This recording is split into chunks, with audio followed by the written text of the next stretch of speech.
ವಿಧಾನ ಪರಿಷತ್ ಸದಸ್ಯ ಎನ್.ಎಸ್. ಬೋಸರಾಜುಗೆ ಸಚಿವ ಸ್ಥಾನ ನೀಡುವ ಮೂಲಕ ರಾಯಚೂರು ಜಿಲ್ಲಾ ಉಸ್ತುವಾರಿ ಸ್ಥಾನಮಾನ ನೀಡಬೇಕೆಂದು ಮಾನ್ವಿಯಲ್ಲಿ ಕಾಂಗ್ರೆಸ್ ಮುಖಂಡರು ಒತ್ತಾಯಿಸಿದ್ದಾರೆ.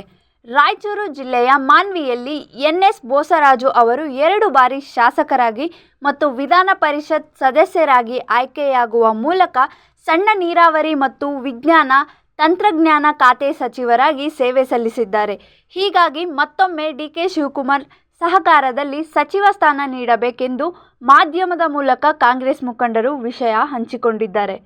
ಬೋಸರಾಜು ಅವರಿಗೆ ಸಚಿವ ಸ್ಥಾನಮಾನ ತಪ್ಪಿದೆ ಆದಲ್ಲಿ ರಾಯಚೂರು ಜಿಲ್ಲೆಯಲ್ಲಿ ಕ್ರಾಂತಿಯಾಗುವುದು ಖಚಿತ.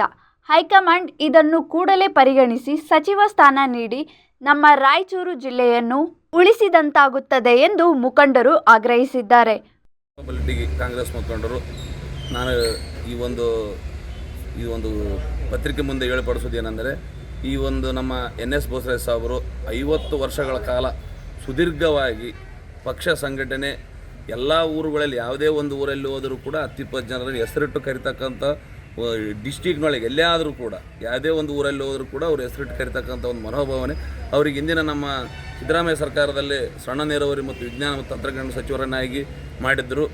ಈಗ ಅದೇ ರೀತಿಯಾಗಿ ಈ ಡಿ.ಕೆ. ಶಿವಕುಮಾರ್ ಅವರ ಸಂಪುಟದಲ್ಲಿ ನಮ್ಮ ಎನ್.ಎಸ್. ಬೋಸರಾಜ್ ಸಾಹೇಬರಿಗೆ ಇನ್ನೂ ಉನ್ನತವಾದ ಸ್ಥಾನ ಕೊಟ್ಟು ರಾಯಚೂರು ಜಿಲ್ಲೆ ಉಸ್ತುವಾರಿ ಮಾಡಬೇಕು. ಯಾಕಂದರೆ ಹಿಂದುಳಿದ ವರ್ಗಗಳು ಅವರಿಗೆ ಅನ್ಯಾಯ ಆಗಬಾರ್ದು. ಯಾಕಂದರೆ ಸಿದ್ದರಾಮಯ್ಯವ್ರನ್ನ ಕೂಡ ಈಗ ಅಹಿಂದ ನಾಯಕ ಅಂತ ತಿಳಿಸಿದ್ದಾರೆ. ಈಗ ಅಹಿಂದ ನಾಯಕರ ಕೇಸಿ ಬಿಂಬಿತರಾಗಿರ್ತಕ್ಕಂಥ ಎನ್.ಎಸ್. ಬೋಸರಾಜ್ ಅವ್ರನ್ನ ಕೂಡ ಇಳಿಸಿದರೆ ಮುಂದಿನ ದಿನಮಾನಗಳಲ್ಲಿ ಅಹಿಂದ ವರ್ಗಕ್ಕೆ ಒತ್ತಡ ಬೀಳ್ತದೆ. ಮತ್ತು ಯಾವುದೇ ಕಾರಣಕ್ಕೆ ಮುಂದಿನ 28ರ ವಿಧಾನಸಭೆ ಎಲೆಕ್ಷನ್ನ ಒಂದು ಪೂರ್ವ ಇದಕ್ಕಾಗಿ ಇಟ್ಕೊಂಡು ಸಾಹೇಬರಿಗೆ ಸಚಿವರನ್ನಾಗಿ ಮಾಡಿ ಜಿಲ್ಲಾ ಉಸ್ತುವಾರಿ ಮಾಡಬೇಕು. ಮಾಡದಿದ್ದರೆ ಡಿಸ್ಟಿಕ್ನೊಳಗೆ ಎಲ್ಲ ಕಡೆಯೂ ಉಗ್ರವಾದ ಹೋರಾಟವಾಗ್ತದೆ.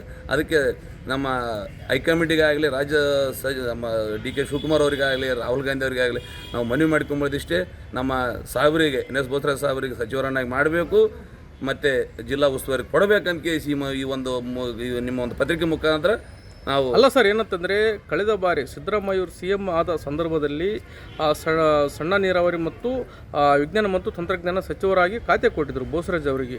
ಈ ಬಾರಿ ಯಾವ ಖಾತೆ ಸಿಗುವ ಸಾಧ್ಯತೆ ಇದೆ? ನಮಗೇನಂತ ನೀರಾವರಿ ತಜ್ಞರಂತಲೇ ಹೆಸರಾಗಿರ್ತಾರೆ. ಇವತ್ತು ಮುಂಡ್ರಾಬಾದ್ಲಿಂದ ಹಿಡಿದು ಲಾಸ್ಟ್ ನಮ್ಮ ಥೈಲ್ಯಾಂಡ್ ತನಕ ಯಾವ ಕಾಲಕ್ಕೆ ಎಷ್ಟು ನೀರು ಹೋಗ್ಬೇಕು ಎಷ್ಟಿಲ್ಲ ಅಂತ ಅವ್ರಿಗೆಲ್ಲ ಗೊತ್ತು. ಅದಕ್ಕೆ ಸಮಗ್ರವಾಗಿ ಅವರಿಗೆ ಭಾರಿ ನೀರಾವರಿ ಸಚಿವ ಕೊಟ್ಟರು ಕೂಡ ಇದರಲ್ಲಿ ಯಾವುದೇ ರೀತಿಯಾಗಿ ಅನುಮಾನ ಇಲ್ಲ. ಅವರು ನಿಭಾಯಿಸ್ಕೊಂಡು ಹೋಗ್ತಾರೆ. ಎಂಥ ಖಾತೆ ಕೊಟ್ಟರು ನಿಭಾಯಿಸುವಂಥ ಶಕ್ತಿ ಯಾರಾದ್ರಿಂದ ಅದು ಬೋಸರಾಜ್ ಸಾಹೇಬ್ರು ಅಂತ ಹೇಳಿದ್ರು ಕೂಡ ಘಂಟಾಘೋಷವಾಗಿ ಹೇಳ್ತೀವಿ.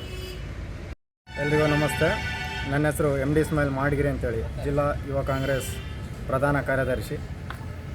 ಈ ಪತ್ರಿಕಾಗೋಷ್ಠಿಯ ಮಾಧ್ಯಮಗೋಷ್ಠಿಯ ಉದ್ದೇಶ ಏನಂದರೆ ರಾಯಚೂರು ಜಿಲ್ಲೆಯಲ್ಲಿ ಆಗಿರ್ಬೋದು, ಕಲ್ಯಾಣ ಕರ್ನಾಟಕ ಭಾಗದಲ್ಲಿ ಆಗಿರ್ಬೋದು ಮತ್ತು ನಮ್ಮ ರಾಜ್ಯ ಕಾಂಗ್ರೆಸ್ನ ಪಾಲಿಗೆ ಆಪದ್ಬಾಂಧವ ಹಾಗೂ ಪ್ರತಿ ಕಾಂಗ್ರೆಸ್ನ ಕಷ್ಟ ಕಾಲದಲ್ಲಿ ಬೆನ್ನೆಲುಬಾಗಿ ನಿಂತು ಕಾಂಗ್ರೆಸ್ ಪಕ್ಷವನ್ನು ಸದೃಢವಾಗಿ ರಾಜ್ಯದಲ್ಲಿ ಆಗಿರ್ಬೋದು ಜಿಲ್ಲೆಯಲ್ಲಿ ಕಟ್ಟಿರುವಂಥ ಎನ್.ಎಸ್. ಬೋಸರಾಜ್ ಸಾಹೇಬರನ್ನು ಏನು ಕಳೆದ 3 ವರ್ಷದಲ್ಲಿ ಸಿದ್ದರಾಮಯ್ಯ ನೇತೃತ್ವದ ಸಾಹೇಬರ ಸರ್ಕಾರದಲ್ಲಿ ಸಣ್ಣ ನೀರಾವರಿ ಮತ್ತು ವಿಜ್ಞಾನ ತಂತ್ರಜ್ಞಾನ ಸಚಿವರನ್ನಾಗಿ ಆಡಳಿತವನ್ನು ನೀಡಿದ್ದಾರಲ್ಲ, ಇದು ರಾಜ್ಯದ ಎಲ್ಲ ಸಚಿವರಿಗಿಂತ ಉತ್ತಮವಾಗಿ ಆಡಳಿತ ನೀಡಿದ್ದಾರೆ.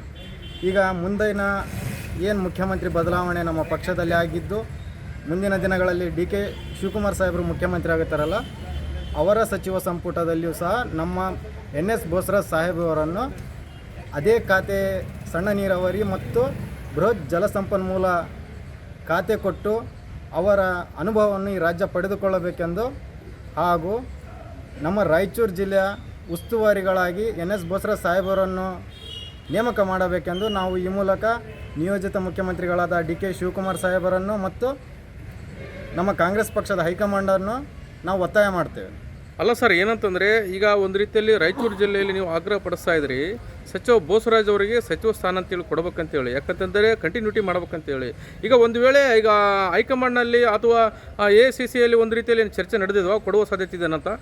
ನೋಡ್ರಿ, ಅವರ ಆಡಳಿತ ಅನುಭವ ಆಗಿರ್ಬೋದು, ಅವರು ಪಕ್ಷದ ನಾಯಕರ ಜೊತೆ ಹೊಂದಿರುವ ಅನ್ಯೋನ್ಯ ಸಂಬಂಧ ಆಗಿರ್ಬೋದು, ಅವರಿಗೆ ಸಚಿವ ಸ್ಥಾನ ಸಿಗುತ್ತೇನಂತೇಳಿ ಇಡೀ ರಾಜ್ಯದ ಜನತೆ ಗೊತ್ತಿದೆ. ಯಾವುದೇ ಕಾರಣಕ್ಕೂ ಸಚಿವ ಸಂಪುಟದಲ್ಲಿ ಅವರ ಇಲ್ಲದೆ ಸಚಿವ ಸಂಪುಟ ಆಗಲು ಸಾಧ್ಯವೇ ಇಲ್ಲ. ಮುಂದಿನ ಸಚಿವ ಸಂಪುಟದಲ್ಲಿ ನಮ್ಮ NS ಬೋಸರಾಜ್ ಸಾಹೇಬರು ಖಂಡಿತವಾಗಿ ಮಂತ್ರಿಗಳಾಗಿ ರಾಯಚೂರು ಜಿಲ್ಲೆ ಉಸ್ತುವಾರಿಗಳಾಗಿ ಮತ್ತೊಮ್ಮೆ ಈ ಜಿಲ್ಲೆಗೆ ಬರುತ್ತಾರೆ ಅಂತೇಳಿ ನಮಗೆ ನಂಬಿಕೆ ಇದೆ. ನಮಸ್ಕಾರ. ಅಬ್ಬು ಪಟೇಲ್ ಮಾನ್ವಿ ಅಂತ ನಾನು ಕಾಂಗ್ರೆಸ್ ಮುಖಂಡನಾಗಿದ್ದೇನೆ.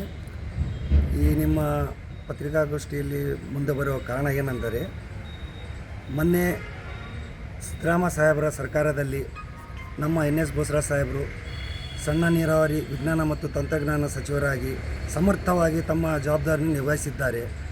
ಅದು ಅಲ್ಲದೆ ದೂರದ ಕೊಡಗು ಜಿಲ್ಲಾ ಉಸ್ತುವಾರಿ ಸಚಿವರಾಗಿ ನೇಮಕ ಮಾಡಿದರೂ ಸಹ ಯಾವುದೇ ಬೇಸರ ಪಟ್ಟುಕೊಳ್ಳದೆ 6 ತಿಂಗಳಲ್ಲಿ ಸುಮಾರು 31 ಸಲ ಆ ಜಿಲ್ಲೆಗೆ ಭೇಟಿ ಕೊಟ್ಟು ಅಲ್ಲಿಯ ಜನನಾಯಕನಾಗಿ ಮೆಚ್ಚುಗೆ ಪಡೆದುಕೊಂಡಿರೋದು ಸತ್ಯ.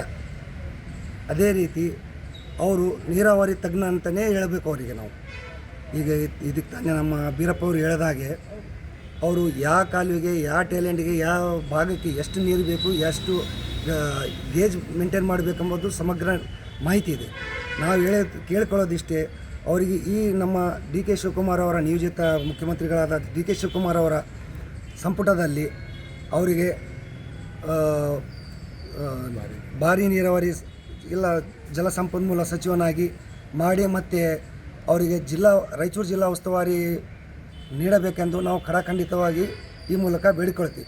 ಯಾಕಂದರೆ ಈಗ ರಾಯಚೂರು ಜಿಲ್ಲೆಯಲ್ಲಿ ಬರುವ 7 ಕ್ಷೇತ್ರಗಳಲ್ಲಿ, ವಿಧಾನಸಭಾ ಕ್ಷೇತ್ರಗಳಲ್ಲಿ ಯಾವ ಕ್ಷೇತ್ರದಲ್ಲಿ ಯಾವ ವಾರ್ಡ್ನಲ್ಲಿ ಏನು ವೋಟಿಂಗ್ ಆಗುತ್ತೆ ಎಂಬುದು ಅವರಷ್ಟು ಮಾಹಿತಿ ಯಾರಿಗೆ ಗೊತ್ತಿಲ್ಲ. ನಮ್ಮ ರಾಯಚೂರು ಜಿಲ್ಲೆ ಕಂಡಂಥ ಅಪರೂಪದಲ್ಲಿ ಅಪರೂಪದಂಥ ರಾಜಕಾರಣಿಗಳವರು, ದಣವರಿದ ನಾಯಕ ಅವರು. ಅವರಿಗೆ ಮುಂದಿನ ಬರುವ 2028 ವಿಧಾನಸಭಾ ಸಾರ್ವತ್ರಿಕ ಚುನಾವಣೆ ಗಮನದಲ್ಲಿ ಇಟ್ಟುಕೊಂಡು ಅವರಿಗೆ ಜಿಲ್ಲಾ ಉಸ್ತುವಾರಿ ಸಚಿವ ಕೊಡಬೇಕಂತ ನಮ್ಮ ಎಲ್ಲರ ಒಕ್ಕೂಲ ಧ್ವನಿ. ಅಲ್ಲ ಸರ್, ಏನಂತಂದರೆ ಈಗ ಕಾಂಗ್ರೆಸ್ ಸರ್ಕಾರದಲ್ಲಿ DK ಶಿವಕುಮಾರ್ ಮುಖ್ಯಮಂತ್ರಿ ನೇತೃತ್ವದಲ್ಲಿ ಸಚಿವ ಸ್ಥಾನವನ್ನು ಬದಲಾವಣೆ ಆಗ್ತಾ ಇದೆ. ಒಂದು ವೇಳೆ ಸಚಿವ ಬೋಸರಾಜ್ ಅವರು ಕೊಡದಿದ್ದ ಪಕ್ಷದಲ್ಲಿ ಈ ರಾಯಚೂರು ಜಿಲ್ಲೆಯಲ್ಲಿ ಯಾವ ರೀತಿ ಕ್ರಾಂತಿ ಆಗುತ್ತೆ? ಉಗ್ರ ಹೋರಾಟ ಮಾಡ್ತೀವಿ ನಾವು ಎಲ್ಲರ ಪ್ರತಿ ಕ್ಷೇತ್ರವಾರು ಸಭೆ ನಡೆಸಿ ಒಂದು ಉಗ್ರವಾದ ಹೋರಾಟ ಮಾಡ್ತೀವಿ. ಮತ್ತು ಮುಂದೆ ಕಷ್ಟ ಆಗುತ್ತೆ, ಕಾಂಗ್ರೆಸ್ ಪಕ್ಷ ಬರೋಕ್ಕೆ ಕಷ್ಟ ಆಗುತ್ತೆ ಅವರಿಲ್ಲದೆ. ಅದು ಒಂದು ಉದಾಹರಣೆ ಕೊಡ್ತೀನಿ. ಊಟದಲ್ಲಿ ಉಪ್ಪು ಇಲ್ಲ ಅಂದರೆ ರುಚಿ ಇರಲ್ಲೋ, ಅದೇ ರೀತಿ ವರದಿ ಶಫೀಕ್ ಹುಸೇನ್, ಮಾನವಿ.